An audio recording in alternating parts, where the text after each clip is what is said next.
Welcome to this deep dive. Today, we're zeroing in on something pretty noteworthy in the Nnamdi Kanu case. You know, the IPOB leader currently on trial.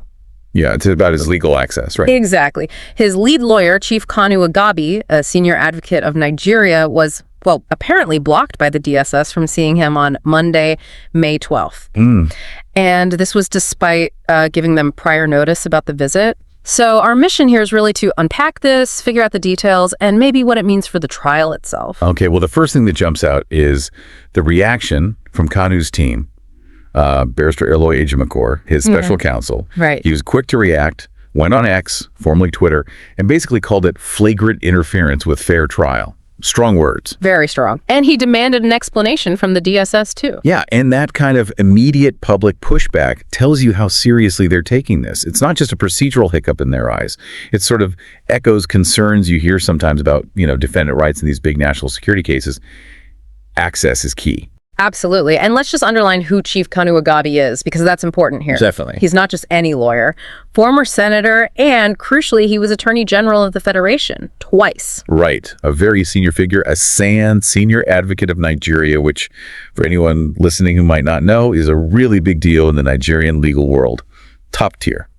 And Sahara reporters actually mentioned back in March that he'd joined the team, along with another SAN, Uchenna Njoku. So this meeting wasn't out of the blue. No, it sounds like it was planned.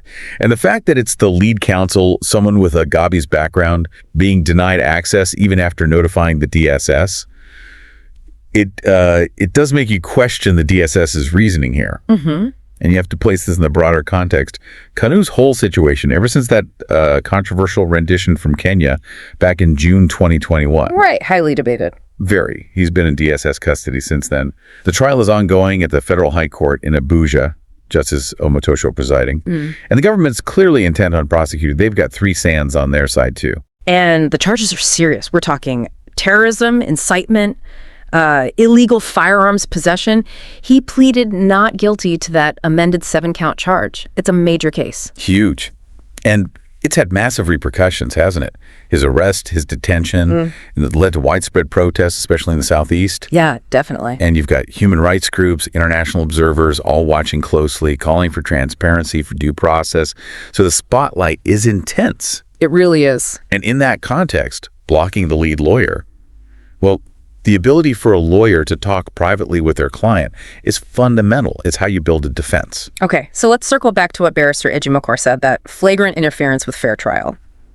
If a lead lawyer can't meet his client, what are the immediate, practical problems for the defense? Well, it gets right to the heart of it, doesn't it? How do you prepare? Confidential chats are crucial for strategy, for getting the client's full story, for building trust. If you can't have those meetings, especially with a lead lawyer, it could seriously hamper their ability to mount an effective defense, particularly with charges this severe. You could argue it undermines that basic right to a fair hearing. So putting it all together then, the DSS blocking a figure like Chief Kanu Agabi, the lead lawyer and a former attorney general, from seeing Nnamdi Kanu, it's definitely a significant event. For sure. And it's clearly drawn a sharp reaction from the legal team, framing it as a potential obstacle to a fair trial process. Exactly. It just adds another layer of complexity and, frankly, tension to an already very sensitive case. Right. Which kind of leaves you, the listener, with something to think about. What does an action like this, stopping the top lawyer from seeing his client in such a high-profile case, really signal about the pressures and maybe the sensitivities swirling around this whole legal battle? And, what happens next? What could the fallout be? Something to keep an eye on.